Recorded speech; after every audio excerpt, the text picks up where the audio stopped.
Thank you. I know 80% of you, but for those of you I don't know, I'm Sean Driscoll. I'm the communications director at the Steamship Authority. Previously worked at the Cape Cod Times, so I was used to be sitting in the back there, but now I'm up here, so you can leave it to yourself to decide if that's an upgrade or not. Okay, tough room. I won't. No more jokes. Just a couple of housekeeping. Just a couple housekeeping notes. I'm sure all of you have been in here for meetings before, but if not, restrooms are down the hallway if anyone needs to go. We are on FCTV tonight, so there's a microphone set up there in the audience. So I ask, please, that anyone who has questions or comments to go up there to talk. If you have problems reaching it, raise your hand and I'll come to you. But we want everyone on the mic so everyone can hear.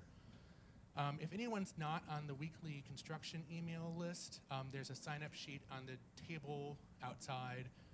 If you leave your name and email address, I'll make sure that you're on it. We send out updates every week during the construction season to let the community know what's going on with our work.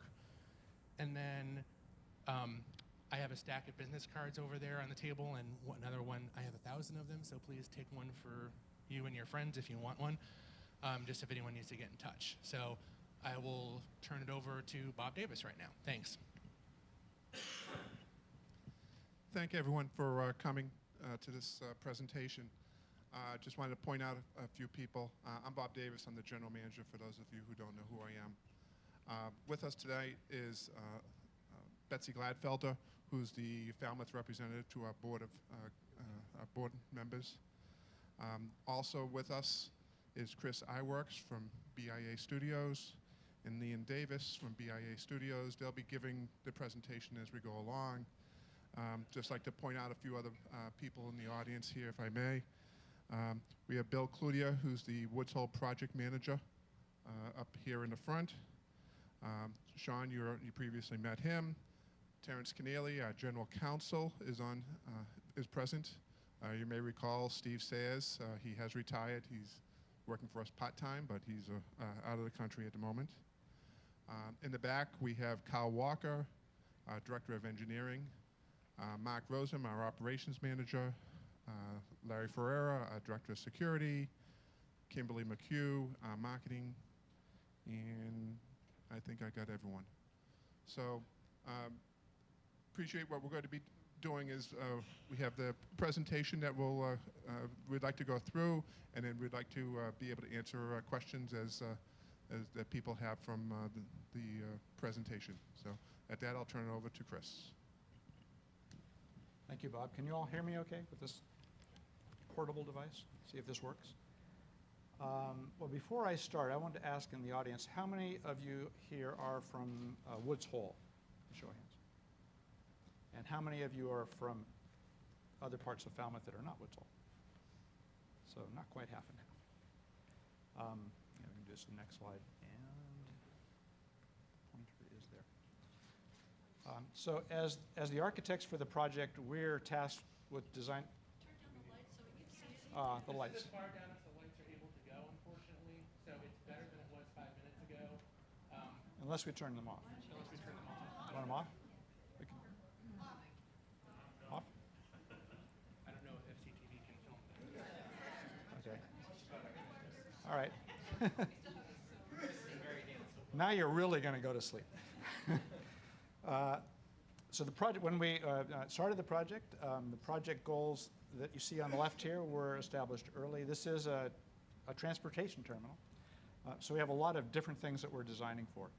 And the primary things were in these 7 goals: the reconstruction of the slips, to improve accessibility to the ferry, and we have achieved 100% sideboarding accessibility and over the front loading bridge accessibility, improve pedestrian safety, respond to flood zone requirements that we're now building in a AE 13 flood zone, improve vehicle operations, improve the experience for travelers and the village, and we are sized to accommodate existing traffic, not growth.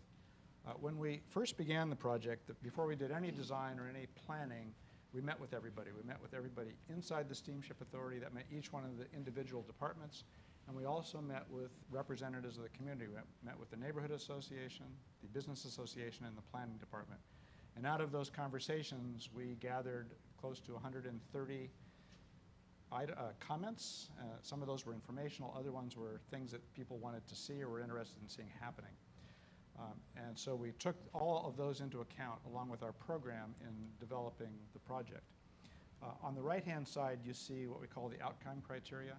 Those are 3 categories of outcomes that we kind of whittled things down to after we went through all those interview sessions, where we had well over 1,000 comments by the time we talked to everybody.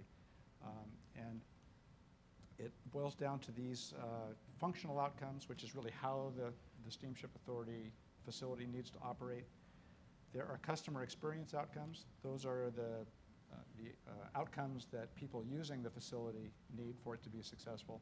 And then there's a set of community outcomes, which is those of you who are here from Woods Hole are concerned with as kind of external stakeholders around the terminal.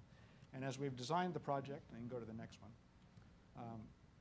we've attempted to address that. We had a meeting 5 years ago where we presented 3 alternatives, and it was a meeting where we went back and had to look at a bunch of other alternatives. And it turned out that we ended up looking at 26 different specific site options. And so for each one of these blue rectangles, that represents a floor plan, we looked at a building in that location and all of the other surface transportation pieces that go with it. So it was not just putting a building, say, back here, but we had to figure out how the buses get in, how the cars get in, where do they stage, how do they get back out, where do people walk, and we did it 26 different times. By the time we finally got to the end, it was a grouping of concepts that were about 100 feet back from the water, but in some were oriented parallel to the water, some perpendicular.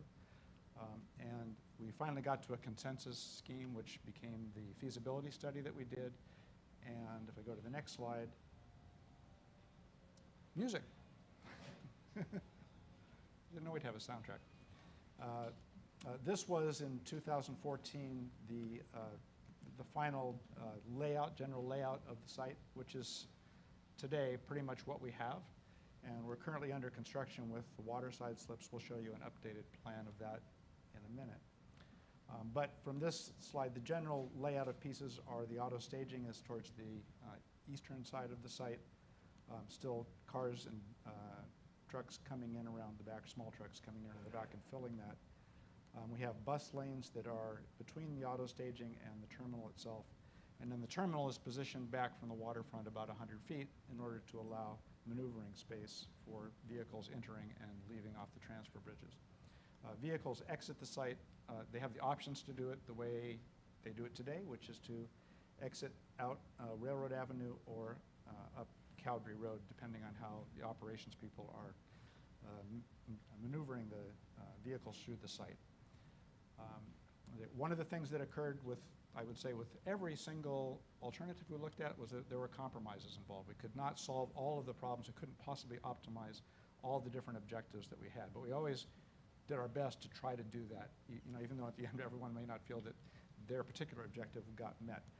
And in the case of operations, one of the compromises with this is that the cars in the auto staging area can't see the ferries, at least in the middle. You almost can't see this one. So it requires operations staff to direct vehicles around the building and into whichever slip they're going into. Next. So since 2014, we've had to do some projects in order to get the project ready to construct. And one of the very first things was to find a site for an office building because we couldn't keep everybody that works at the Steamship Authority down at the site. There's just not a way to build a building big enough on that site that could accommodate everybody. So a site was finally selected at the Palmer Avenue parking lot. You probably all know this building by now, but it's here. This was where there was the former Grossman barn, so we've created another kind of barn at the front, which is the public barn. And then down at the terminal site, we designed and built a modular temporary terminal building. Something to know about that building is it has a variance for construction. It's built down low in the floodplain. The floor level is at about elevation 9. So if there's a current grade 6 out here, if there's water that infiltrates the site at that grade, it's got to get up 3 feet before it gets in the building. But the AE13 zone would need a floor level up around 15 to be viable. So this is well below that, and this building is not, the building department will not allow it to stay beyond the stipulated period of time that it's there in order to allow for waterside construction to occur. The former terminal has been demolished. It was demolished in the winter, spring, and we're currently under construction on Slip 3, which is the old wharf, which is being excavated. And each of the successive years now we'll be building Slip 3, followed by the center one, which is 2, and then Slip 1, which is on the far right. And concurrent with the building of Slip 1 is going to be some enabling work for the terminal. So within 2 years we'll begin doing some work on the terminal foundations and utility work.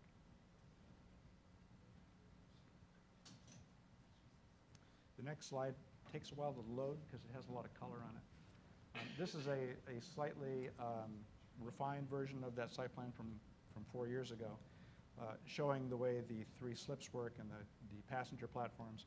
What's different about this than from the earlier ones is that there's a floating platform out at the end with a articulated gangway that gives access to that. And that enables us to have a fully accessible route from landside to the side boarding locations of vessels in any of the slips. The rest of the site works as it did in the previous concept level diagram. There is the bike path that extends all the way down past the buses and into a bike park. So we have at least 100 bike parking spots in there. We also have some public sitting areas that overlook the water. And we'll be developing more on what that how that design is exactly carried out. I'm going to turn it over to Leon now to walk through the terminal design that we have. And I'm also we're going to change microphones. But he's going to use that. Hold on, let me put this.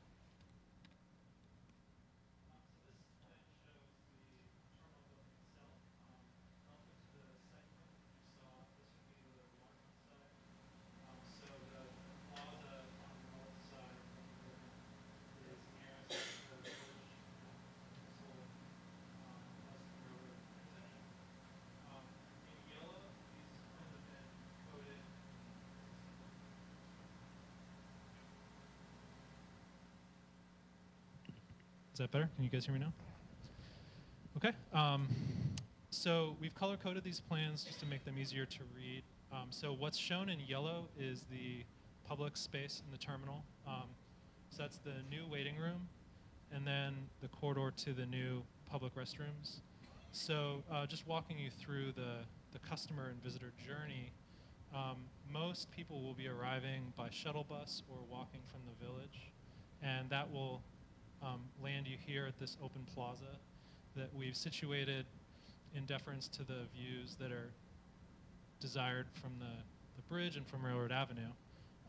In order to keep this open, we're proposing some umbrellas that are large, kind of wind-resistant umbrellas that would only be deployed seasonally. So in peak summer season, additional shading and shelter can be provided with those. And then the bulk of the remainder of the building has a pergola that you'll see in some of the visualizations, and that provides additional shelter as well. So due to flood design constraints, we've raised the building floor 30 inches or 2.5 feet above the surrounding plaza and sidewalk. So to get into the building, you'll go up a series of steps or take a ramp.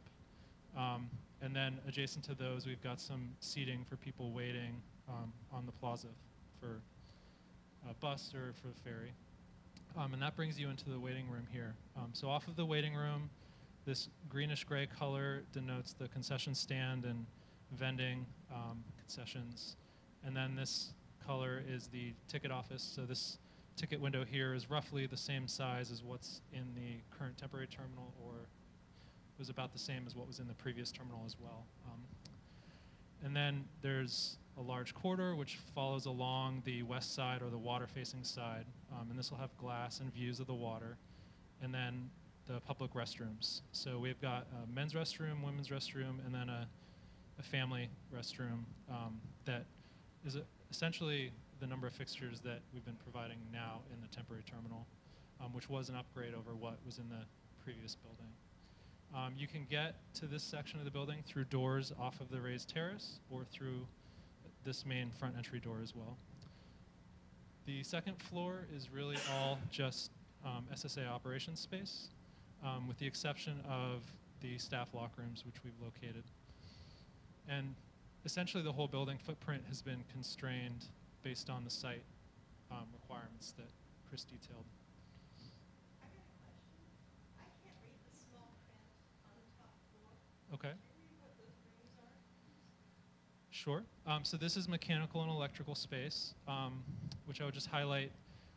This building, all of the mechanical equipment will be inside the building, so we're not going to have any units or systems on the roof, as is common in many of the commercial buildings around town. We've got some staff toilets and a server rack, which helps support the ticketing operations. And then the agents and terminal managers' offices and training rooms on the water side here. Training rooms on the water side? Yeah, there's one multi-purpose training room that is just a multi-purpose space that SSA will need for various site training, staff meetings, things like that. Really, because of the program constraints, the majority of, or really all of the administrative uses have been moved to the Palmer Ave site.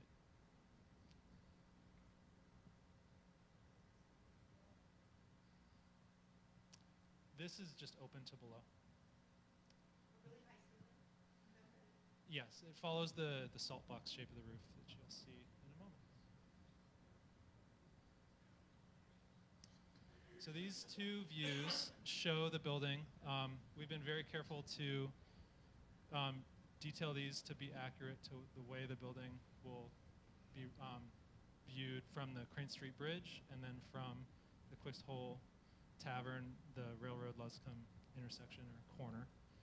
So you can see here that the building is a salt box shape, which was an idea that we started with back in the concept phase. The building is meant to evoke the New England style. It's 2 floors with a sloped roof, and we've kept the massing down by using dormers where we need additional clearance on the inside. The whole building is going to be stone with exposed wood windows and structure at the pergola. So these materials have all been really carefully selected based on the harsh marine environment that we have here. So they'll all hold up and weather well over time. But also a really key consideration is the flood zone. So to meet the flood zone requirements, we really need a flood-proof building up to elevation 17, which we haven't raised the building that high. So to meet those requirements, we're going to be using a deployable system at parts of the building where we have glass, and we're really relying on the building envelope itself to be flood-proof elsewhere. So that necessitates the stone. We can't use a material that's going to get damaged in a flood. And then where we do need glass and transparency to both give passengers views of buses and the boats and things like that, we'll have to use a deployable system. You can see here on the plaza, I'll just point out the seasonal umbrellas, and the bike path leads to the bike park here in the foreground.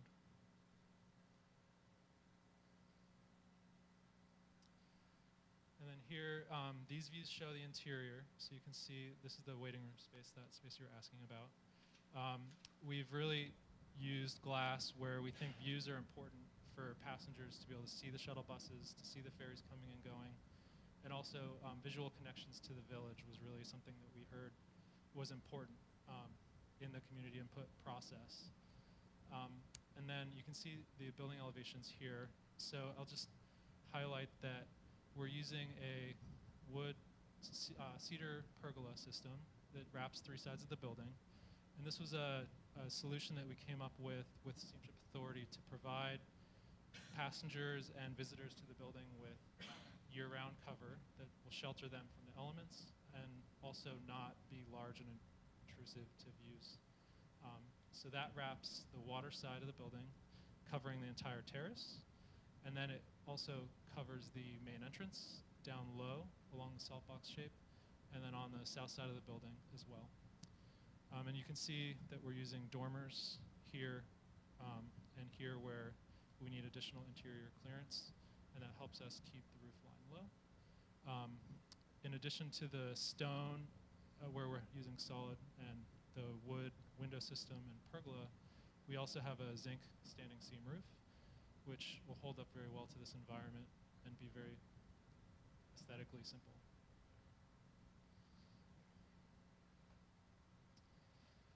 And I'll just wrap up with saying the views of the village we know were important.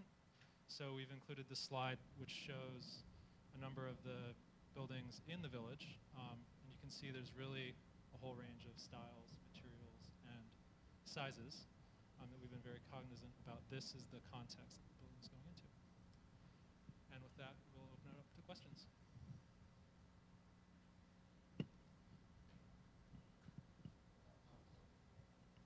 I'll coordinate any questions. As Sean mentioned, if you could come up to the mic and speak into the mic.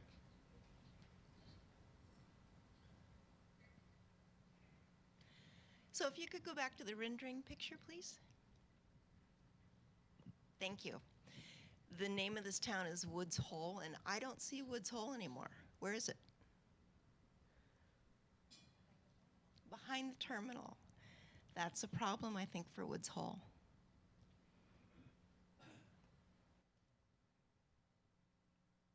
What can you do about that? You're taking the view of Woods Hole from Woods Hole. That's our environmental wealth. And although the Steamship Authority will have a great view, Woods Hole won't. Can I mention the old terminal was 20,000 square feet?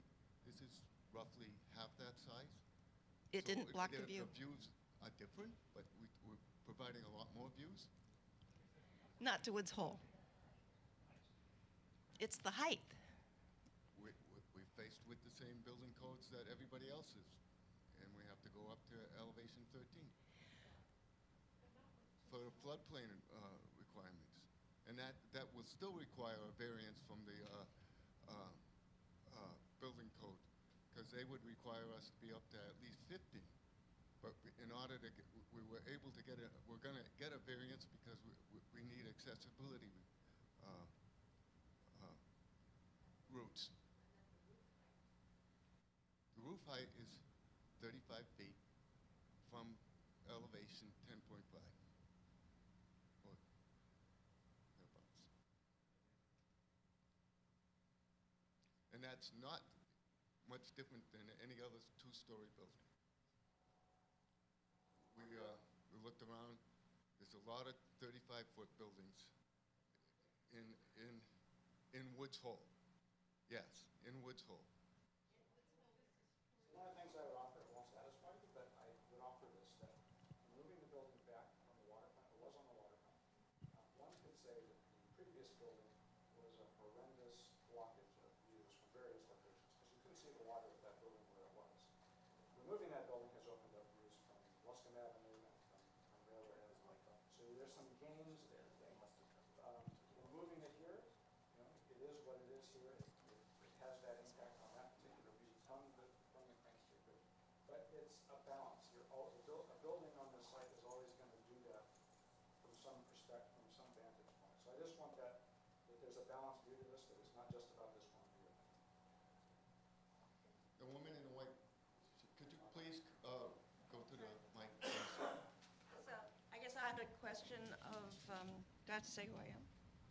I'm sorry, I can't hear you. So, no, okay, it's just, I'm too short. The question is, why can't you turn it and have it over running along so that the length is going along Railroad Avenue where the hill rises, and have it back there, so, because you don't need a view in the terminal. The tourists are all going to be on the ferry boat anyway soon, but you're blocking the view for the people of Woods Hole. So is there a reason why the long side is facing the water instead of the narrow? Well, if we go back to our concept studies where we looked at the building in all different kinds of locations. Yeah. Go back, I think, however many more you have to go, a few. there. There Yeah. were, you can see all those blue rectangles along Railroad Avenue. Yeah, is there a reason you so- didn't select those? There were reasons that, yes, there were reasons that those weren't selected, and they had to do with, one, the building still blocked views in any event, and the way circulation worked or didn't work, it didn't work for, there's not a way to get vehicles all the way back into the site and then back out again with buildings along that edge. But we did go through that, and we had presentations with it was called the working group at the time, which was representatives from the Business Association and the Neighborhood Association. And we worked through all these, and we went from A to B down to D to C, and then finally ended up at E. So you wouldn't turn it to give a little bit more Well, we view tried or it. anything? I'm saying we studied it in more than one. We studied Yeah. we had many alternatives, and they're in the concept design report, actually, each one with a description of, do I have this? Yeah, of what the pros and cons were. Mhm. So Okay.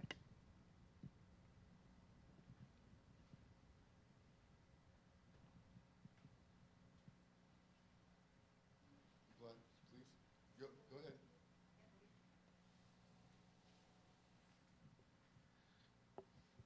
Hi, I'm Nari Meggs Brown, and I live on Juniper Point in Woods Hole, so I go back and forth across the bridge a lot. I'm puzzled as to why you need 2 stories when you have moved most of your administration to Palmer Avenue. That's one question. And the other is, why do you need a cathedral ceiling in the waiting room if you need office space upstairs? Isn't there a way to have a ceiling that is not as high, not as much of a cathedral ceiling as what what the drawings show? It looks like a pretty building, and I can understand how it will be lovely to be inside looking out at the water. But for those of us in Woods Hole, it's not lovely. And it does look a little bit like a ski lodge in Aspen. None of your other terminal buildings have a huge waiting room like that. Now, presumably, the same passengers are going on the ferries from here and from Vineyard Haven and Oak Bluffs. Why do we need such an enormous waiting room here? My sister lives on the Vineyard, and she loves your temporary terminal. She said everybody in the Vineyard is really happy with it. It's fine. People aren't complaining about that. I understand that it can't stay. But I really would like to know why this needs to be as big as it is. I think that a similar kind of design that has nice windows and gives people a feeling of space could be smaller than what this is. Thank you. go ahead. So the lobby design isn't much larger than the Hyannis terminal. It's probably the lobby's size for about 300 people. It's a public area for 300 people. We have thousands of people. On the weekends, we have thousands of people.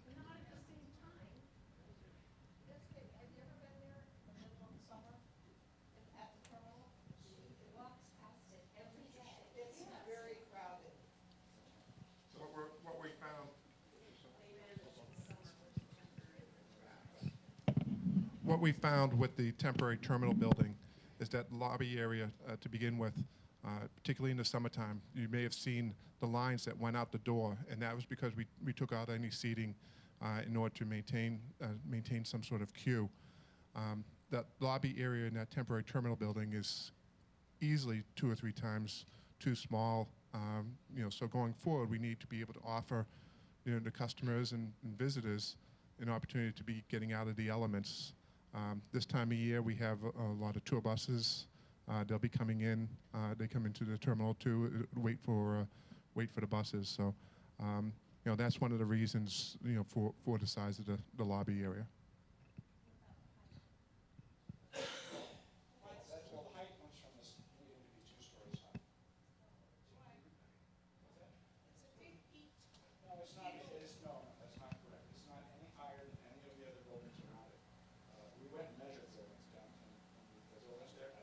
35 to 45 foot is the height of the building, so it's not higher, it's the same. So when you're saying 35, it's another 10 feet above that. No, it's 35 feet above the ground. You're raising the ground. Yeah, the height of a building is measured from the ground around it. Okay, and we are raising the ground around it, that's true. How much? We're raising it up about 4 feet. Total? Well, it's going from 6 feet to 10 feet. So that's 4 feet or so.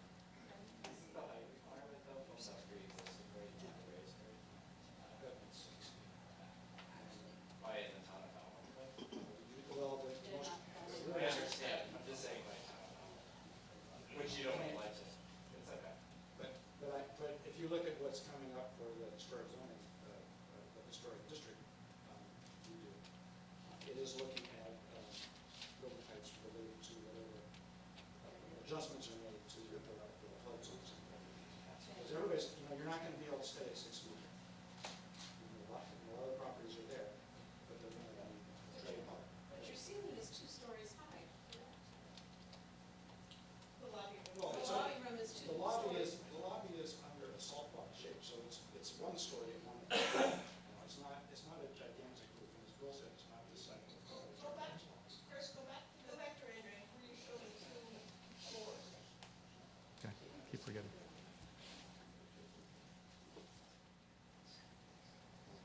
No, no, the one before. One more, past it. No, go on that one.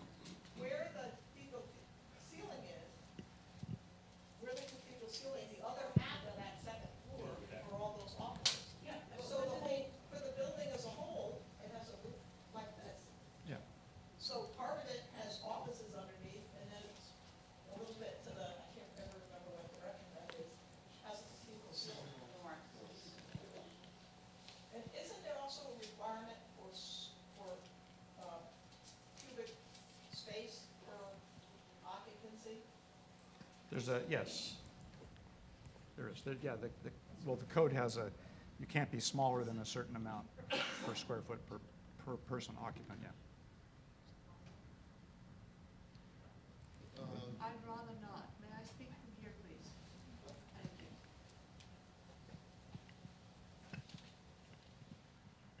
I would like to know why the building can't be turned 90 degrees. It would be far less obstructionist from almost any point that anyone in this audience is interested in, number one. And number two, I think from the beginning, we were all thinking that the third slip was for repairs. And when I look at this, what I'm seeing is 3 slips where it's been very carefully laid out that all of them can be used for transport. And I was under the impression that the third slip was only going to be used when a ferry needed a place to be, when it was being taken care of. Could you address those 2 issues, please? So the 3 slips about being operational was always the case. We licensed it that way.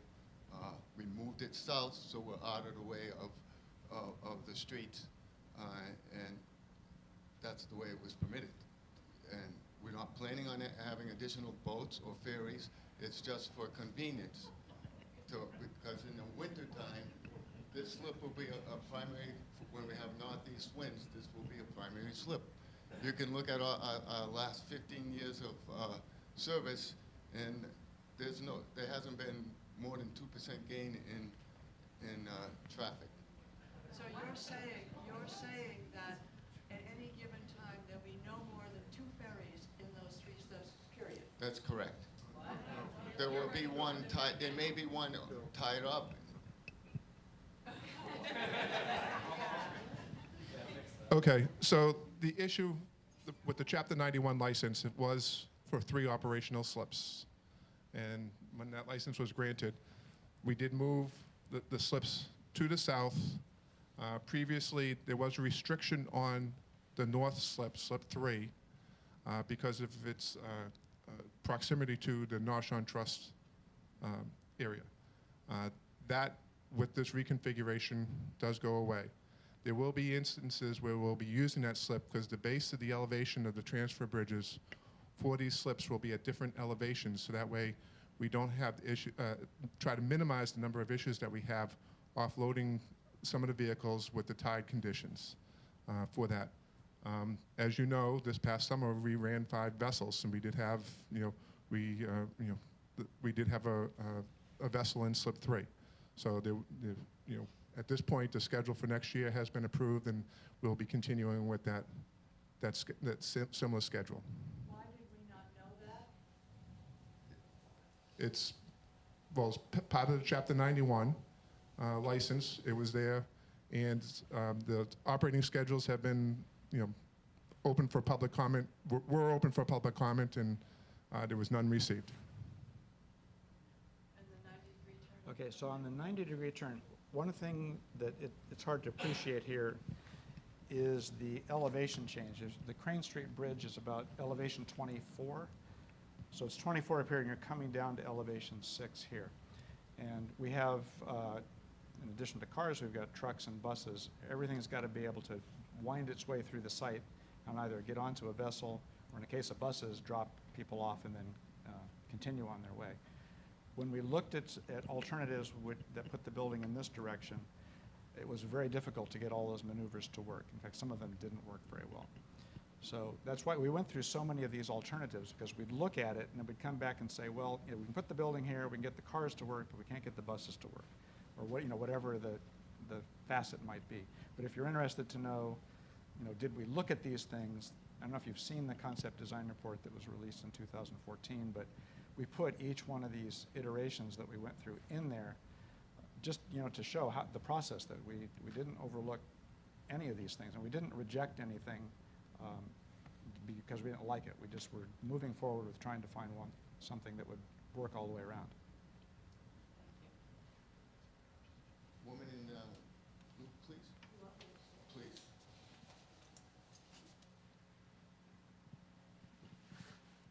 I came in late, but I wondered if you mentioned why the temporary building that is low, why is that so obsolete? That's number one question. Want me to answer first? Go ahead. So we got that permitted with we had to go in front of the building, what are they called? Yeah, I know The what commission. you mean. So we had to submit a variance, and the variance said, we need a permit to put this building temporarily in place while we do the waterfront work and do all the site work, and then we'll build a final terminal. And in exchange, you'll allow us to build this building down out of modular building construction at a lower level than is allowed by code. So they said, okay, but only for a limited amount of time. We don't want you spending money on something that is in a flood zone. They won't let you. In fact, so the building inspector has said, I'm not letting you keep this building beyond the terms that we allowed it. So the building department's not going to allow us to do that. That's Another question, which is perhaps out of my jurisdiction to ask. You built an enormous building uptown, as far as I'm concerned, and it was concerned for offices. Yeah. And yet, I somehow got the misinformation that this was not going to be for offices down here. I wonder what the increase in personnel has been over the past 10 years. Well, this is, I guess I should clarify, the people that are staying at the terminal are people that work the land and the boats around the ferry terminal. So these are people who are out every day directing traffic, loading the boats, unloading the boats, and there's a fairly large crew. And there are also people who check in there into their lockers, and they go on the boats all day going back and forth. So it's really the operational staff that's working down here at the terminal. And the that administrative staff, and the IT, and all those people are the ones that move And up. each person needs an office. No, there's only a few offices in there, but there are other spaces that are supportive of all those functions that I just described. And my third question, and then I'll sit down and be quiet. I wonder why the turning it 90 degrees is not allowed with the permitting. What in the permit doesn't allow it to be? It wasn't that it wasn't allowed. It was that our design process, we went through a design process where we studied it. We studied a lot of buildings in that direction. And when we got through with that process, the consensus scheme, which was called, I think, scheme E something, E4, was what was decided that we should move forward with. Now, we as the architects don't determine, we're going to do this scheme. We present alternatives, people talk about it, and they just, our client. Is there a discusses them. representative of the architectural firm here? I am. You are it. I am him. I'm he. Pardon me. Well, I still would like to champion the idea of having it turned so that it is not broadside. I don't understand why the building needs the best water view. Well, it's because, as I said, it's because we can't get all of the other circulation elements to work. Chris, maybe Of I'll- buses and cars? So you can see this diagram, the arrows show various circulation paths that we have. Each slip has a transfer bridge, and we need the ability to allow trucks to make large radius turns. Well, only 2 of them are operative, right? Well, correct. So we have we've got a They swatch all have here. to work, though. So this set of land you can't build on because we need vehicular access to the slips. We also have pedestrians coming and going from the piers. Then there's the green arrows indicate cars who are going to be loading the boats, so they need to be able to come in and enter and stage. So once you start to overlay all these paths, there's the buses and truck staging, which has been coordinated so that trucks don't have to back up and make turns. All of those paths create spider webs, and really there's not as much space to locate a building as you might think when you just look at a blank sheet of land. Thank you. I do pray that it can be reconsidered, reconfigured.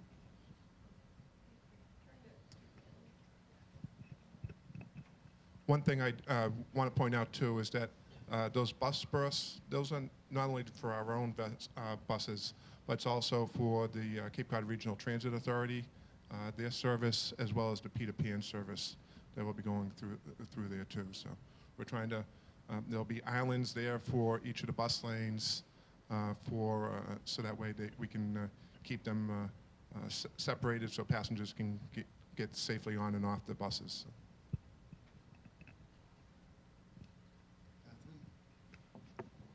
Okay, I'm going to try to, by saying thank you for the things that you do. We do appreciate that you have Peter Pan buses. We do appreciate that you have the RTA. We do appreciate that you're trying to waterproof, floodproof the building so it doesn't have to actually be taller than what we see. Chris and others may not agree with me. If we go back to the concept plan, I remember very clearly a lot of discussion about these. I was involved in a lot of it. One of the things that you'll notice is that all of Concept A's sort of lines up with where the old building used to be. That old building was hidden from the view that most people cherish that goes out over the Crane Street Bridge.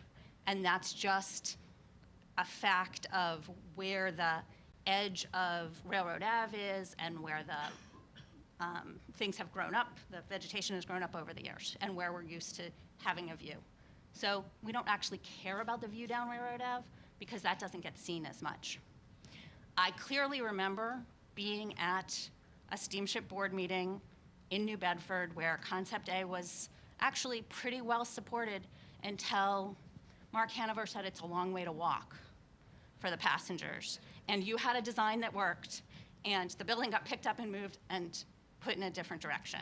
And we've been saying ever since then that this view is cherished by the community, and it's been falling on deaf ears.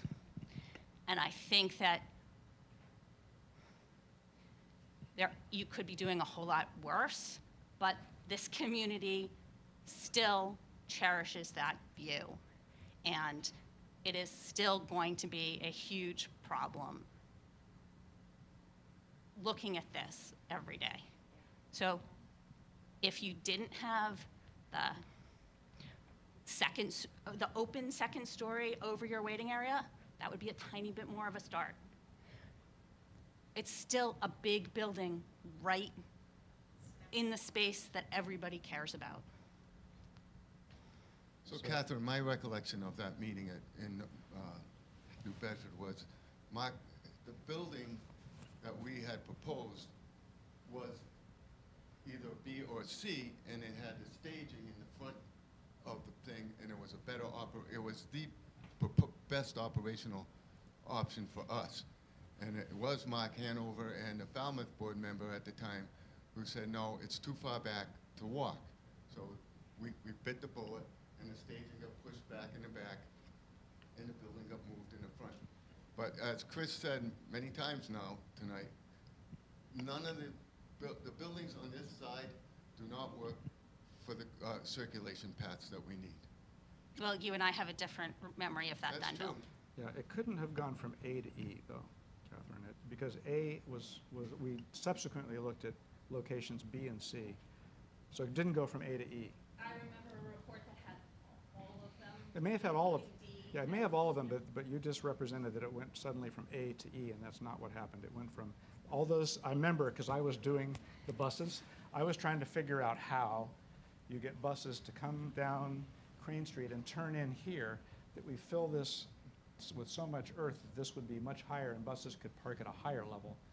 And we had buildings of all kinds here. We even had a sort of squarish building here, I recall, as a result of conversations we had with you and others. So we were in that process looking for ways to solve any number of problems there. And I to go back to say that we have so many things we're trying to accomplish here that are circulation as well as the building, that is really hard to just satisfy everything. And I appreciate the kinds of things you're looking at, and it seems like, gee, you could rotate it, and wouldn't that work? And we have been there and tried it. Matthew? Thankfully, I wasn't at a board meeting. I'm allergic to board meetings. I'm trying never to go. So no comment on that one. But have seen some of the iterations as we go along here. One of the issues that I've heard with the siting, besides traffic flow, bus turning radiuses, cars, staging on and off the ramps, all of that is one thing people keep bringing up, safety concerns and people not crossing traffic and trying to keep all that. And right now you have a terminal where everybody's crossing all the truck traffic coming off the boats, so that seems to be beside the point, even though that was kind of rammed down our throat repeatedly. When we look at some of the other terminals that are around, you look at Hyannis, which has a terminal down the side. It's tucked in. You have the waterfront. You have access to the boats various ways. I know it's not exactly the same, much lower boat traffic. You look at Vineyard Haven. That's the matchup to this. I won't even discuss Oak Bluffs because that's a horror show to begin with. But you look at shingled buildings that are minimalist. They are tucked to the side. They are brought back from the water. You walk through either Hyannis or Vineyard Haven, you have a much different feel about what Steamship is. You see Cape Cod, you see the islands, you see shingle, you see things like that. I think your design is beautiful, but it belongs at, MFA or Museum of Contemporary Art. It doesn't belong in downtown Woods Hole. So I think you need to go back to something a lot Go smaller forward to the Woods Hole. and go back to something that says Cape Cod. So, that's my minor thing. That doesn't look anything like Vineyard Haven or Hyannis, which I think were both long hauls. I know Hyannis, from what I've heard, was a lot of discussion about what was going to get put there, and they had a lot to say about it. And I understand the siting on the site has a lot of issues with the traffic, but we were also told that everything needed to be in the middle there for safety so people could get on the boats and things couldn't be off to the side, which doesn't seem to be the case. One other question while I'm standing up here. One's probably an easy question if you go back to the site plan. So, okay, so right there, you're looking at Coffeo, and you're looking at Redfield, the picture of all the different buildings you had, which you put up to show that I'm in error here, I guess, about surrounding Well, you were talking architecture. about No. cozy wood frame, I wood-sided understand. buildings, and I'm not they are not talking- all that in Woods Hole. Absolutely, absolutely. But you're looking at Candy Go Nuts, which is shingled. It's a collaboration of a lot of different architecture add-on. It's funky. You're looking at Coffeo, which is the old drugstore building. We have a cupola. We have nice dormers, nice sharp peaks. Everything's broken up on the roof line. You could throw Candle House in there. It's a beautiful stone building. You're looking at a brick building. That's the wonderful MBL light. You're looking at lots of different architecture. Is your glass structure going to fit in there and make some sort of a statement and go against? I'm sorry, no. The closest thing is MBL's horror show down at the bottom, or Swope, which are just like poster childs for bad behavior. So anyways, if you could go back to the site plan for a second, that would be great. Site- The actual Site. whole site plan. Thank you. Oh, Great. sorry. So the first question is the little cube up in the upper left-hand corner, is that the rescue boat?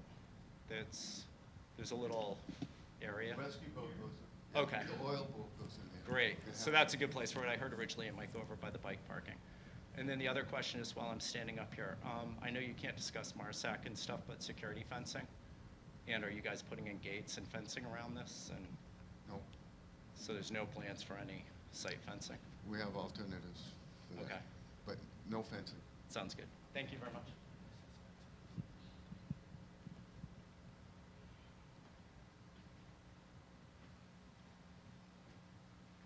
Everything everybody has said makes sense, including you guys.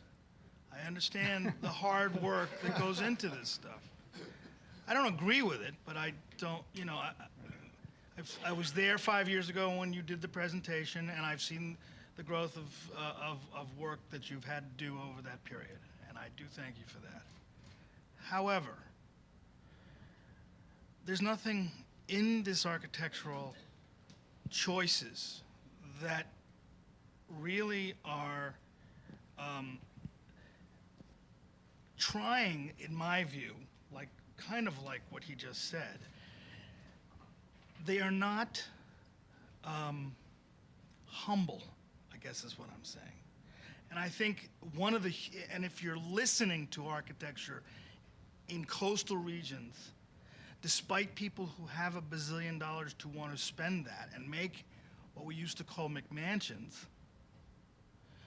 there's a huge population turnoff by that. And if you're not hearing that, at least by the normal average everyday Joe in a village of this size, then you're not listening, and you have to listen. So when we see something that is built like a you-know-what, which this seems to be, and I commend that because I do know the water's going to rise and it's not going to be pleasant. I'm not sure that stone and a tight envelope, although they are environmentally correct, could give you LEED certification, all this kind of stuff, that's really not the kind of humility I'm talking about. Okay, the kind of humility I'm talking about understands two choices. One, you build it for the 200-year storm, like the Dutch, who have lived underwater for a long time. They have a sense of humility. It's not done in a braggadocious way, which frankly, I found it offensive to see that the second floor view room, whatever that room is for, is facing the water. As a utilitarian building, I'm not paying for it, so you guys argue, I guess you get the choice of that. But the bottom line is, if you think, again, in terms of the public relations part of this, you're not listening if that becomes something that is front and center. They could just as easily be looking up the hill.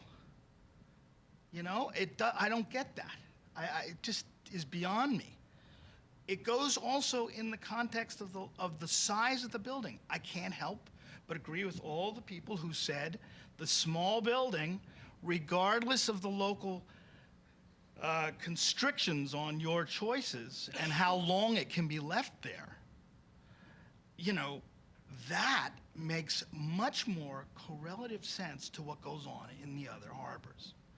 When I go to the Vineyard and I get off, there's something of modest scale. It's not saying, you know, I'm leaving the mainland and I'm going to the islands. I mean, that's what it seems like to me. All for $16. You know, I can be elevated. And I get the idea that architecture can do that. But I'm not sure that's the purpose we want here. So one of the things that people may not realize is a temporary terminal doesn't house all the functions that we need on the site. We still have the freight shed that houses all the staff in the locker rooms. So it's not adequate, and the freight shed is disappearing in the future.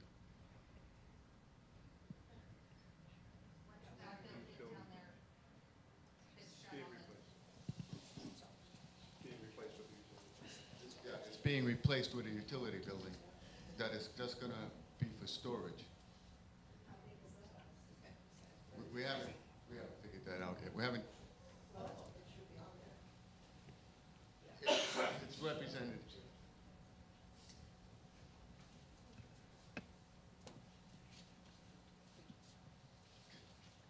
So I was involved in the conversations 5 years ago with all the many iterations as a representative of the business association and as a neighbor and a butter with property directly across the street.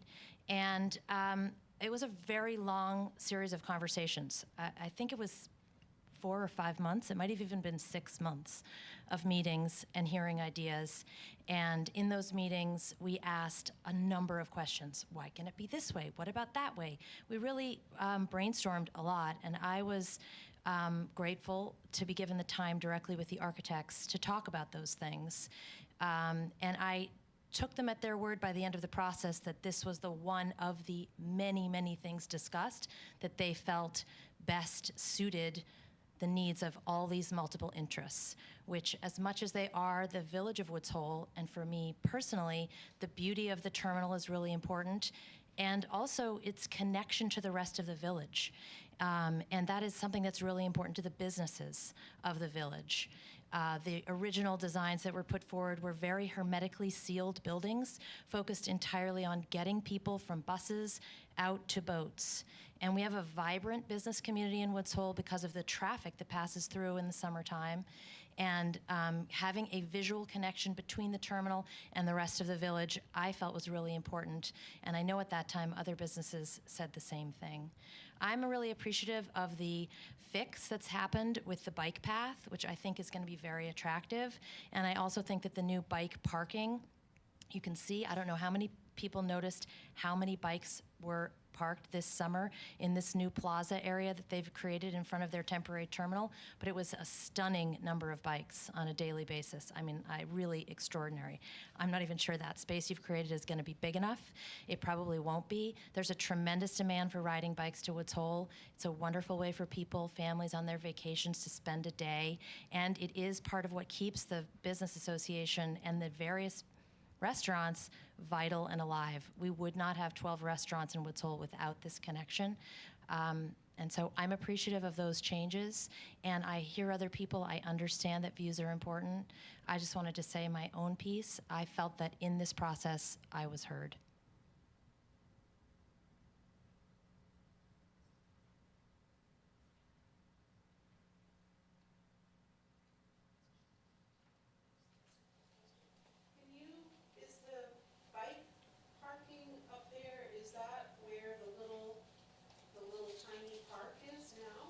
Yes.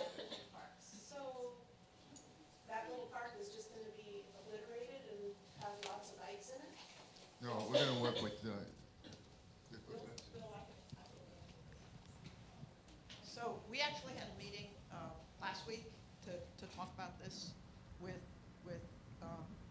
Sue Moran, who's chairman of the Board of Selectmen, and Julian Suso, and this came up. Sue said, how many parking places? And right now it's planned, but this park isn't completely designed. Right. But they said 100. And someone said, oh, well, you need a lot more than that. And Sue said, well, maybe you can have like they have in Holland. I'm sure some of you have seen it, where they have these multiple levels. And I said, Sue, this is going to be a park, a nice park where people can rest and have lunch, and we're going to incorporate, like an interpretive sign for Cahoon's Fish Market. We're going to remember that area. And so I said to her, it's really not the Steamship's responsibility to provide all the bike parking. For instance, we all know that Woods Hole is doing a big renovation also, and I think the town could ask Woods Hole, and actually Woods Hole does have some public bike. Pardon me? What do you say Woods Hole? Well, Woods Hole, Oceanographic, sorry. Yeah, the Oceanographic. They actually do have some public parking, but what has to happen is there has to be signage so people know. I mean, when I ride down in the summer, I always park here. But given how crowded it is, I think I'll just go up the hill to go to Redfield, where there's some bike parking. But there has to be more bike parking, and there has to be direction for that bike parking. And I actually talked to people on the bike committee today about that. So that's something we should work on as a community and as the bike committee to have more parking. So we are thinking about it. And the anchors going back in and things like that? Yes, we're going to be preserving the granite. We have the anchor. We'll be, the plates that are in the. Yeah. We saved all that. Thank you. Yeah, and actually, the person who originally designed that park has another hope, as do I, but we have to work with the town a little bit. There are other. We have to work with. I've already talked to Steve. He says it's his fountain, and I say the fountain belongs to the town of Falmouth.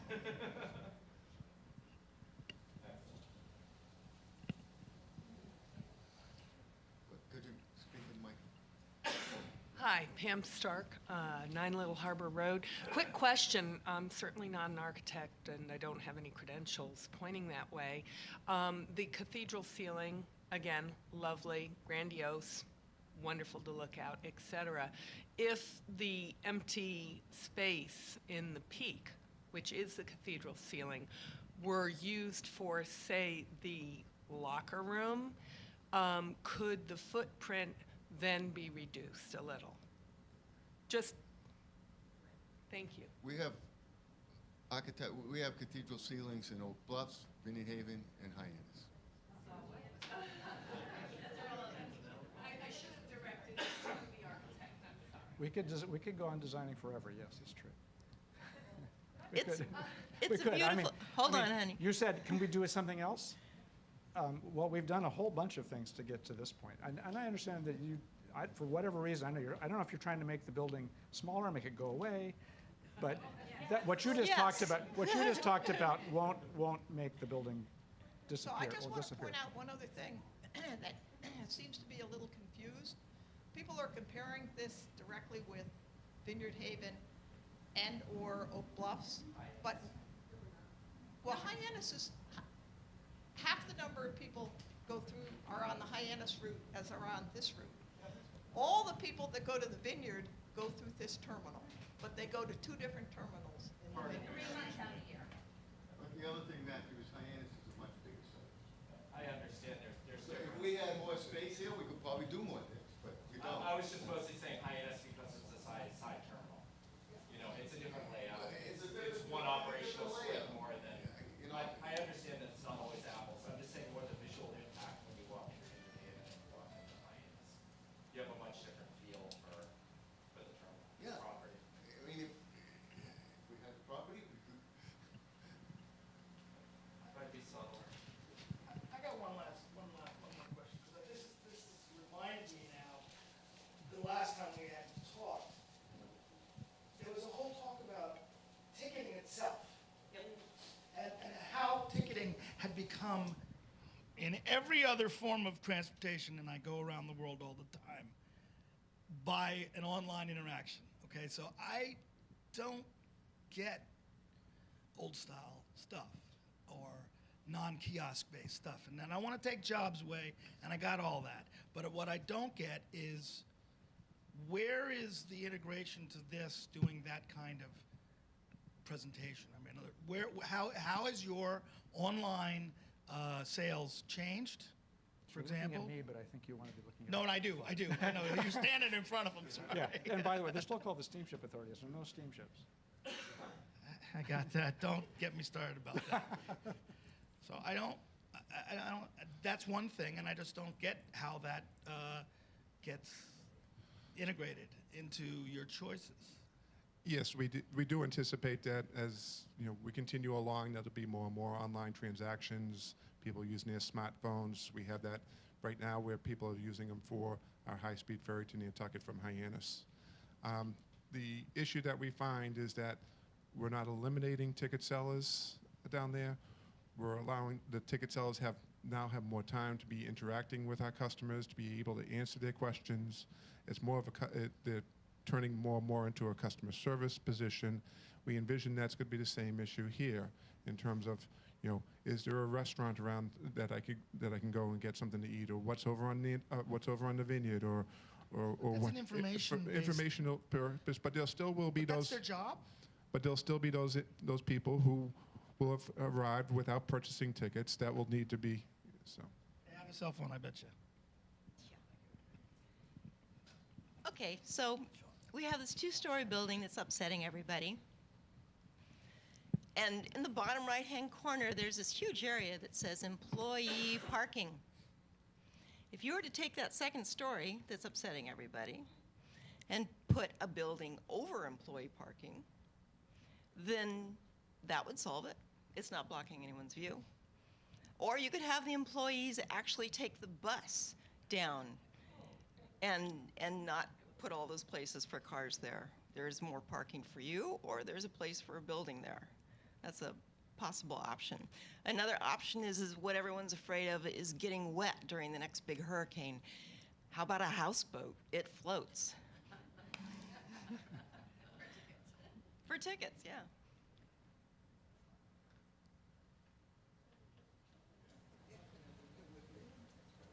I have a couple of questions. Steve Wagner, 526 Woods Hole Road. So I've seen all the traffic that goes to and from Woods Hole every day. And it's increased regardless of what's said. But the questions I have is, first, my impression 5 years ago in the meeting that we had was all the administrative work was going to Palmer Avenue. And so there should be no administrative work in this building at all. And that seems to have changed. No. The point that was made that we could actually eliminate this whole second floor, but I'm still speaking. Robert's rules, please. This whole second floor could be probably eliminated if you put it over to what is now whatever the maintenance shed is off in the corner near the employee parking, because there's a down step between the parking and the building itself, which hasn't been designed yet. So I don't think that the people in Woods Hole want to fall into a trap where you build this wonderful two-story building, which has a huge view problem for the people that live here, and also for all the people that drive up onto Crane Street are now facing the backside of a salt box building, which doesn't fit your own plans, by the way. They don't see the water that they want to go to over to the island, so that's not even getting them in the groove of going over to the island. Why couldn't any of that administrative buildings be put on the second floor of the new building that you're going to be making for maintenance, laundry, and whatever else you guys do over in the side building that's next to the employee parking lots? That's my first point. My second was, I have a question for you. What is the peak height of the building, terminal building in Vineyard Haven?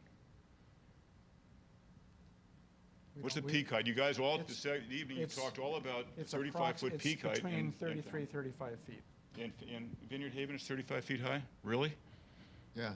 It has a very steep I don't think so. It's a highly steep You guys may want to pitch get a stool. ruler on that one. We'll go get a ruler, but it's a two-story building but with a regardless- it's a regardless- two-story roof with a gable, a two-story building with a gable roof, and the gable is pretty steep. Regardless, here is most of the ferry terminals that I've taken up and down the eastern seaboard, and that's from Cape Hatteras up to Vinyl Haven, Maine. Most of them have the same sort of genre. So if you get on the ferry in New London and you get off at Orient Point, the buildings are very similar in structure. The orientation and the organization is very similar in structure. And what you have here is something that really, I don't know where this building belongs, because one person mentioned Vail, probably look good on the top of a mountaintop or maybe on a cliff in California. You have two other structures, one in Vineyard Haven and one in Oak Bluffs, that are similar in design, which is good. I like it, actually. Go over there. It's a nice kind of low-key building. Doesn't fit this building. So if you just eliminated the second floor of this building, the cathedral ceiling, which is actually a waste of energy, because there's a heating issue you're going to have. You're going to have to put in fans to keep the hot air in get the hot air out of the whole building in the summertime. The roof is mostly glass, am I correct? Right? So even if it's thermal protected glass, that building is going to turn into an oven, and if you don't believe that, just ask anybody who's gone into the Dome in 1950, and they'll tell you the same thing. a slight mistake there. They made it all out of glass. It was a lens. In the wintertime, all the heat that you generate to keep your passengers warm is going to go up. So it means your costs are going to go way up. It's an inefficient building. And you can make it much more efficient by keeping it low. And that's just this building. The other thing I'm concerned about is traffic. And the reason I say traffic is because this summer, at least 3 times a day, I had traffic to my house, which is next door to the tree house, which is Beth Cole's place. And the reason I found this out was because the ferries and the bridge synchronized on the hour-and-a-half hour. So you raise the Beal Pond Bridge and you create traffic because of the gauntlet that you have on the outside of the bank and the post office. And that creates 3 cars into the intersection.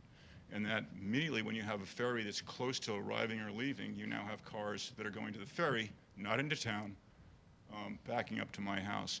So my question is, how are you eliminating that problem with your gate, single gate that you currently have now? Okay, so your first question was regarding the administration. So the only offices that are there are for the terminal manager and for the terminal agents. Those are the 2 offices that are up on the 2nd floor.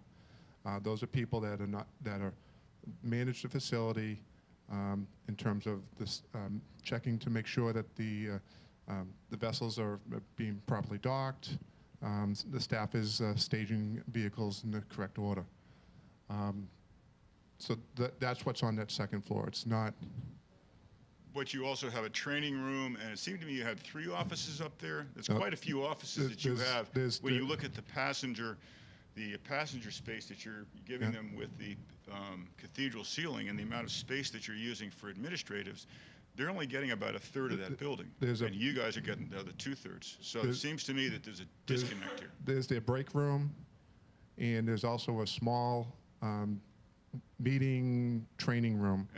So that way, when we have to have on-site training for terminal employees. Can't they just take your own bus up to the administration building that you just bought? Well, a lot of times we do it in between boats, so that way we're able to utilize those people at the same time. In between boats in the summertime, so in 22.5 minutes?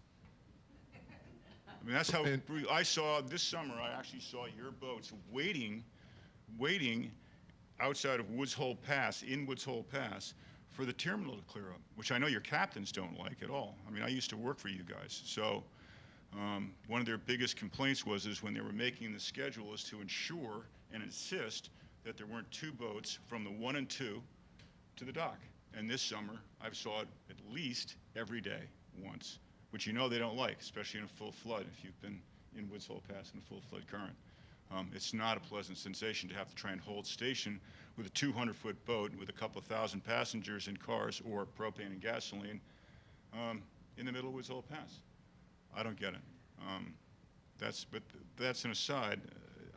You can't convince me that the offices that you're building in this building can't be put someplace else, either on site, away from it, lowering your height footprint, if you will, or your air draft, which would make a lot of people in this room happier, right? Or just totally recognize the fact that you can't have anything more than a 15-minute meeting in that building when it's summertime. You just can't do it. You got 2 freight boats and 2 passenger boats, and they're going to Oak Bluffs and to the Vineyard Haven nonstop. Can't do it.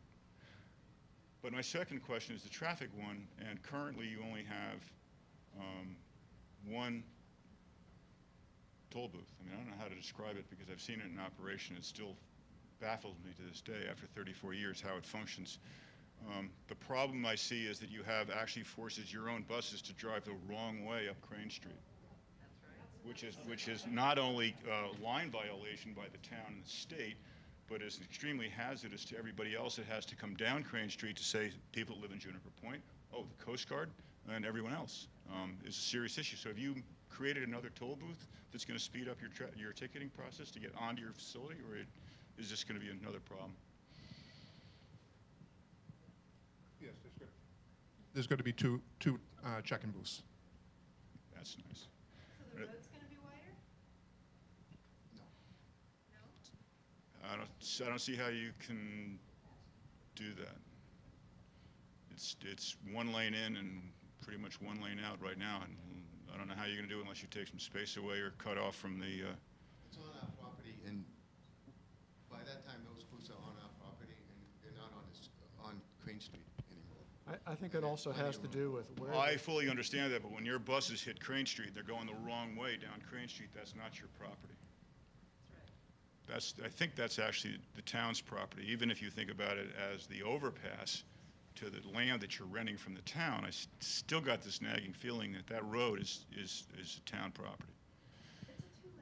It's supposed to be a two-lane road.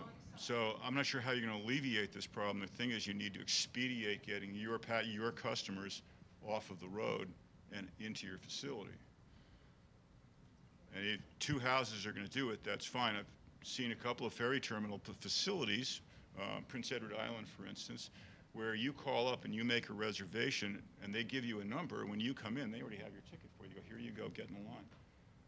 I've been in witness to 2 or 3 minute conversations with whoever's in your house and the person in the car to tell them where they have to go. I don't see how that can be that's efficient at all. I mean, you're just, I can understand the building. I'm not going to ask you to turn it 90 degrees. I get the traffic flow. I understand the buses. I think that's all good. A lot of people don't like it. The middle slip maybe can be the slip that you don't use the most, and that helps the trucks getting in and out. That's fine. But the height of the building is an issue, and I think you guys need to renegotiate that. You haven't really finished the whole design of the facility yet because you still have the logistics building or garage or whatever you want to call it that you really haven't designed yet, figured out how you want to do that. But those are my concerns, so I don't know how you want to go from there, but I just don't think a 2-story building in the village of Woods Hole is a good idea. 1.5, something with a roof is fine, but trying to build to the max all the time can come back and get you because you don't have any more space to expand to. Thank you.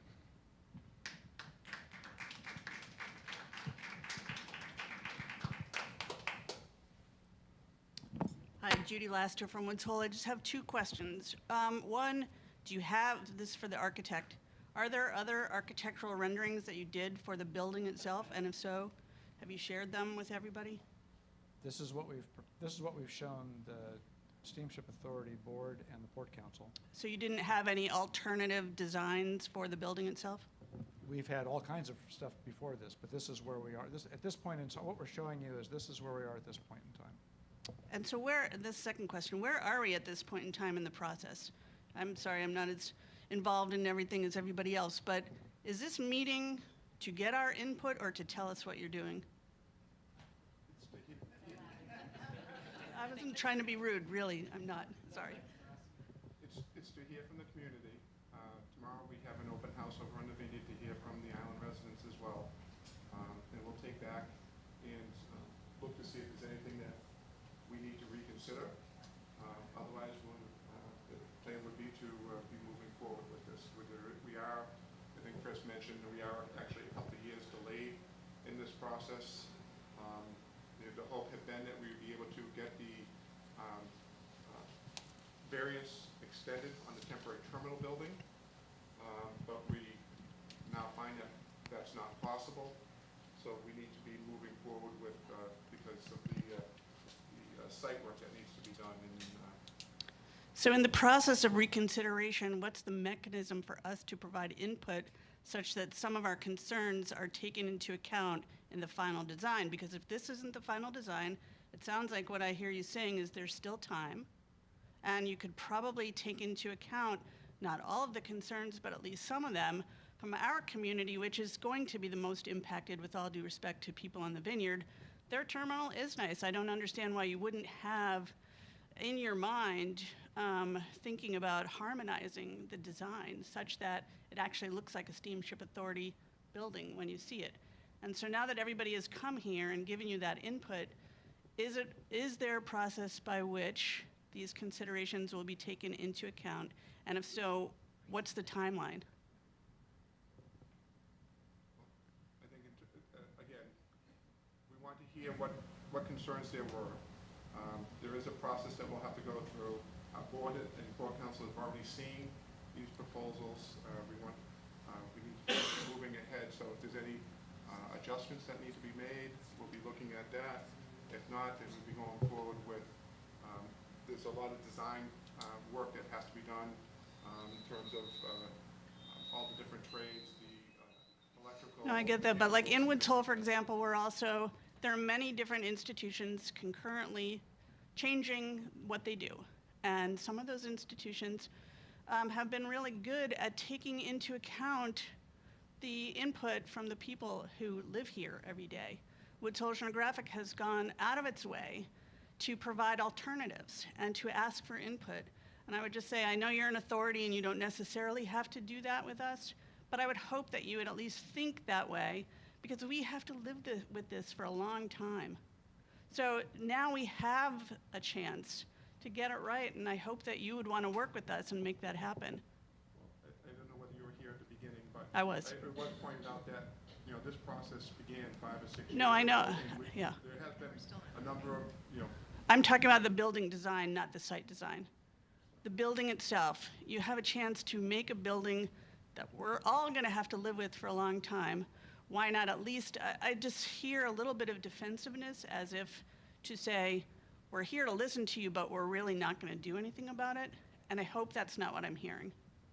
So please try and take into account what we're saying. We're not just being obstructionist. I think we're all trying to get to a point where we can be happy with the final outcome. So. And your other question was regarding how Whether you there can were- submit comments. You can submit it to me. I'll get you my business card, or to Sean. I'm not an architectural person. I'm just saying for everybody here, what's the process to get their input to you? Are you taking notes here? Is this like an official meeting? I don't quite understand. It's not an official meeting. There's one representative from the board here. It was not. We wanted to have a more informal presentation and a give and take with Okay. to hear from everyone. So there will be opportunity for people who have concerns, who I think have very valid concerns, to be heard in an official capacity? You can do so by sending in emails to myself. Again, I'll put my cards out there and didn't do it at the beginning, and Sean's already has his card out there, so you can send us an email, and or you can go to our website, and my contact information is on the Great. website, and you can submit your comments there. Thank you. So I just wanted to, because Betsy is here and she's our representative on the board, I don't know if the board's already voted on this design, but I think it's important for Betsy to represent the community and our feelings about this terminal. So I don't know if Betsy wants to say any of her thoughts on this terminal or how she stands on this, but I think it's important for her to listen to us and to represent us. So.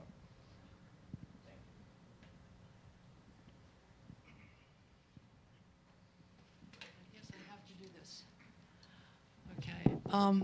I think Steve's idea of taking everything that doesn't have to do with selling tickets and running the computers and public toilets and the whole business, that right-hand side lower part of the first floor and most of the second, and putting it over in the employee parking area, the locker rooms, all that stuff, the break room, everything, in a separate building away from that, and shrinking this building down to selling tickets and public access things makes an enormous amount of sense. Would you be willing to do a version of that? You're looking at me, but. Yes, I am, but- because but- you're but I- representing the architecture. But we work for the Steamship Authority, and they make the determinations. about Would you be what's gonna willing, be Mr. Davis? Earlier in the process, we did look at the employee lot in terms of whether it'd be suitable to put a structure at that there. Offhand, I believe it came that because of some of the ledge that's there and everything, that it really wasn't feasible. It is going to be very expensive to put something over there. But you're already planning to put something over there. Just in the location, the current freight shed, in order to rehabilitate that, to bring it up to code, it's going to be less expensive just to remove it and to put a replacement building on there. Well, I wish you would consider this, because if you did move the non-public, so-called non-public functions out of that building, it would get to be a scale and lower that the community, I think, would accept. Thank you.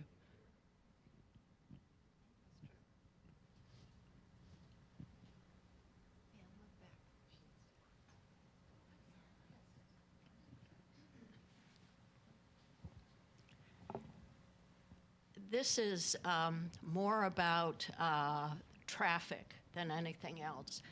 I think this was my 49th summer in Woods Hole, and I was thinking it might be my last, mostly because of what I have encountered at the Steamship Authority with traffic.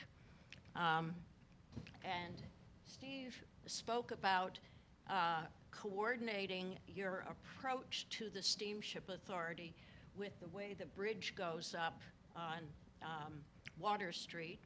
So you can't just go down Water Street, you have to go around.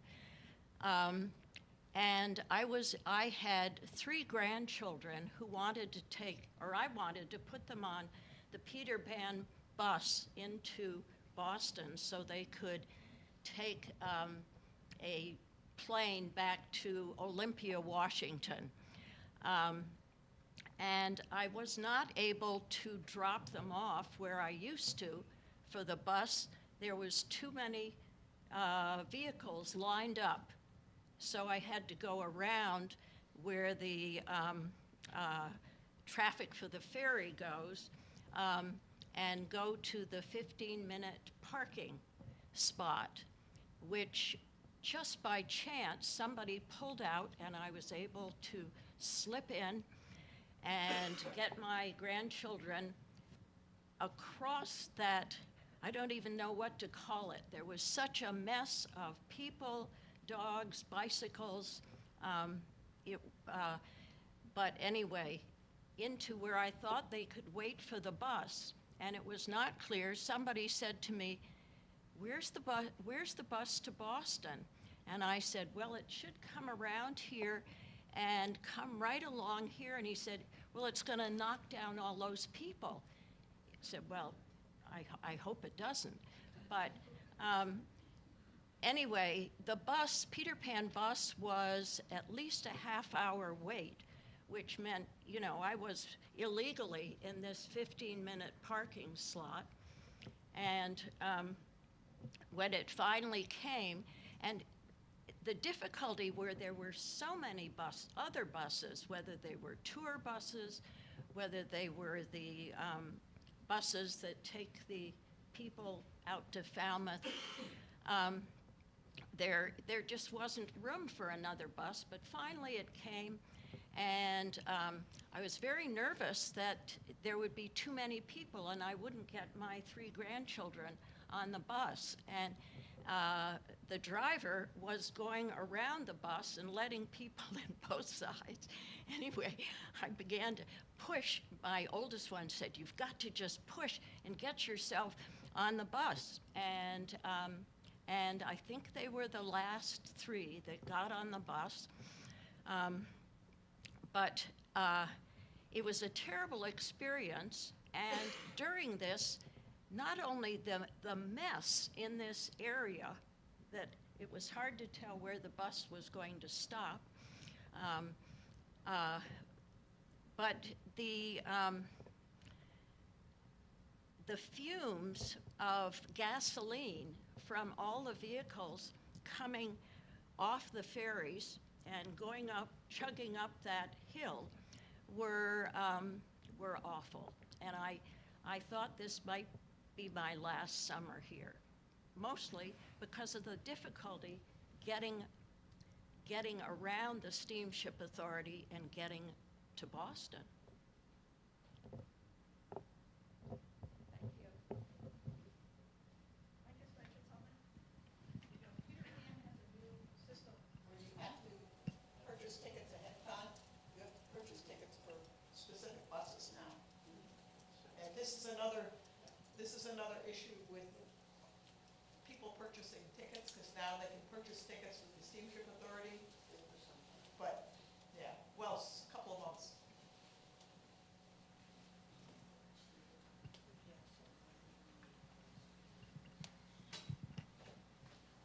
I'd just like to say one last thing, which is that if you build this new fancy, beautiful building that doesn't really look as if it belongs here, I fail to see how it reflects the village or it reflects New England.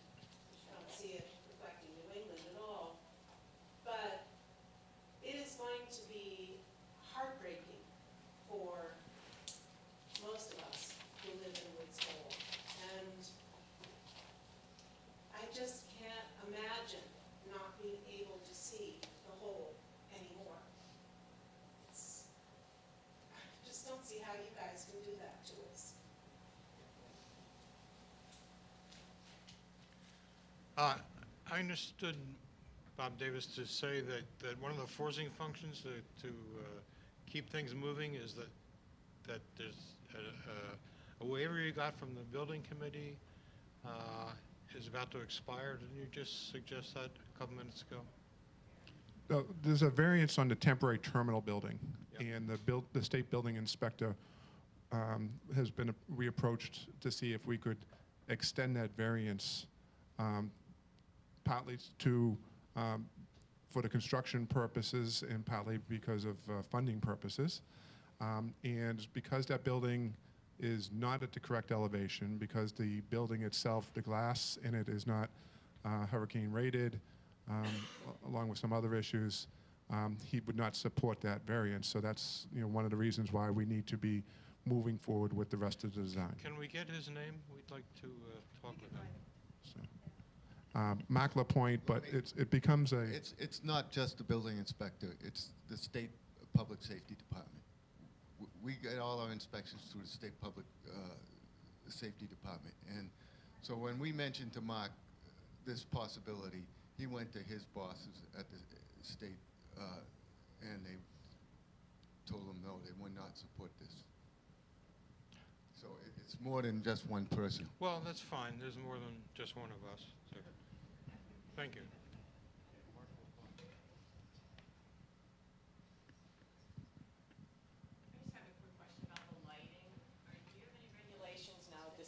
Elevation is higher and the cathedral ceiling and all that, because I know local businesses, the Woods Hole Inn probably doesn't want big lights shining in the hotel rooms and so forth. So Tom Renshaw wasn't here, so I thought I would address the lighting. We haven't gotten into detailed lighting design yet, so. But do you have regulations on height? How high the lights can be? Are you talking about lighting for the parking area? Just security lighting. Yeah, that's yet to be designed, and I think one of the things we want to do with that is to have cutoffs so that it doesn't go beyond the site, so that if you're in the surrounding neighborhood, you're not seeing the light sources.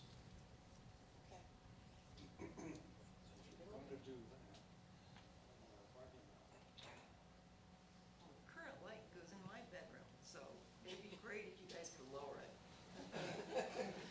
Well, I got a question. I don't have any opposition. This is just purely out of curiosity. About a month or so ago, on PBS, I saw a documentary, a museum being built. I think it was in Dubai. You familiar with that one? In the water, half in the water. And they showed the process from beginning to end. The waterproofing was pretty interesting. Is that the type of waterproofing they're going to do? well, I don't know that building, but Leanne can speak to how the water. So we're governed by a few things. We're governed by code. We're also have an agreement with coastal zone management to go 2 feet above what the code requires. They required us to go an additional 2 feet. If you want to say what that means, because our building foundation is down below 13. It's we're at we have exposed wall down. Well, it's not that fancy, but it's what's Leanne can tell you. Yeah, Are you familiar with that one? I don't know that specific project. Museum? I think it was Dubai. I'm not certain. So here it's really about resiliency. And what that means is the building slab is much, much thicker than a normal building would be because it has to resist uplift forces. Because it's not just water around the building, it's groundwater pushing up. So we've got, you can think of the bottom of the building like a bathtub, and it has to resist water from all 5 sides. So that's structurally got to work. It's got to work with keeping water out. And then it needs to work in terms of the materials themselves not being destroyed to a point where they need to be So they don't lay out rebuilt. matting, a type of a matting that goes up sides on the inside of the foundation? It'll be essentially waterproofing on a structural concrete wall that'll be behind the stone finish. Yeah, I don't have any opposition at all. I was really just curious. In addition to that, where we don't have solid stone walls, where we have glass and doors and things like that, we'll have a deployable system, and that'll be an aluminum gasketed plank wall that is yay high that SSA will be able to install in a flood event. Also, the material of the building and the look of the building is not so foreign from other things that are in Woods Hole. There's the Church of the Messiah that's a stone building. There's the library that's a stone building. Hui has a building that's stone. So it's a building material that's there, and we need it for functional reasons in order to have a building cladding that can withstand floodwaters over a long period of time. Whole skylight thing, the whole cathedral ceiling thing. Well, We could use they- that. Doesn't look New England-y, Cape Cod-y at all. Well, as Bill said, the other terminals have higher spaces. This is really not a cathedral, so there's no cathedral involved. It's like there's a show on TV where people go looking for houses, and every time they go to one, somebody says, "Oh, it's an open concept." So it's a term that comes to apply to every single thing, and you really got to. They're not all the same.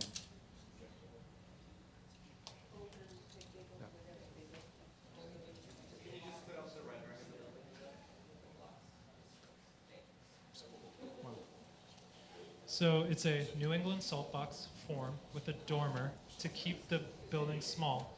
And yes, we're using, it's actually a wood window wall system that creates the glass. So it won't be a typical steel or aluminum window system like you commonly see. Basically everything on this building will be cedar or stone with the exception of the roof.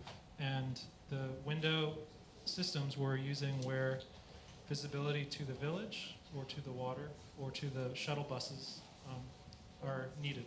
So first floor wall that we're looking at under the pergola faces the village, but that is a wall. No, it has a window in it. It has a window. Yeah, there's a perspective. And it's Go to the taller next. than Go a to the bus. next. That wall taller, how tall is that wall? Is that taller than a bus?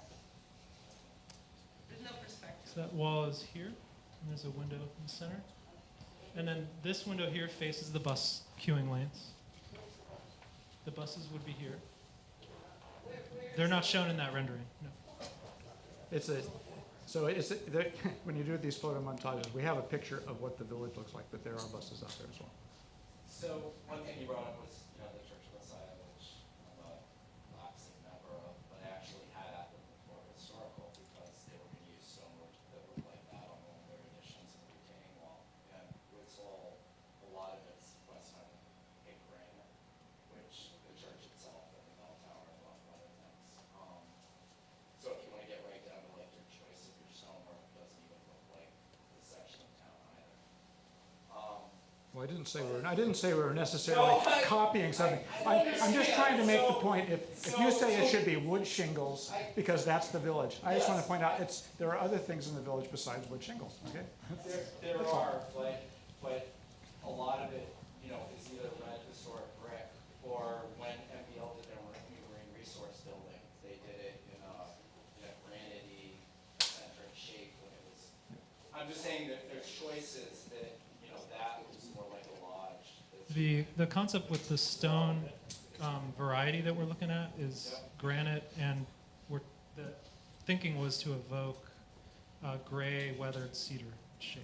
Well, shingle it then. So, I'm sorry, it doesn't say like native granite. So,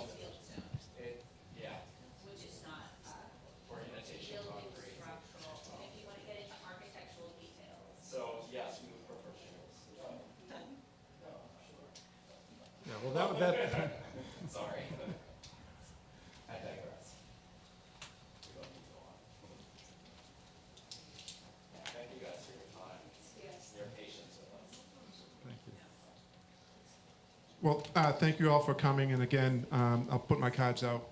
Sean's are there, or you can go to the website, my contact information. You can click on the little email box next to it and send me an email if you have any suggestions you'd like us to consider. Thank you.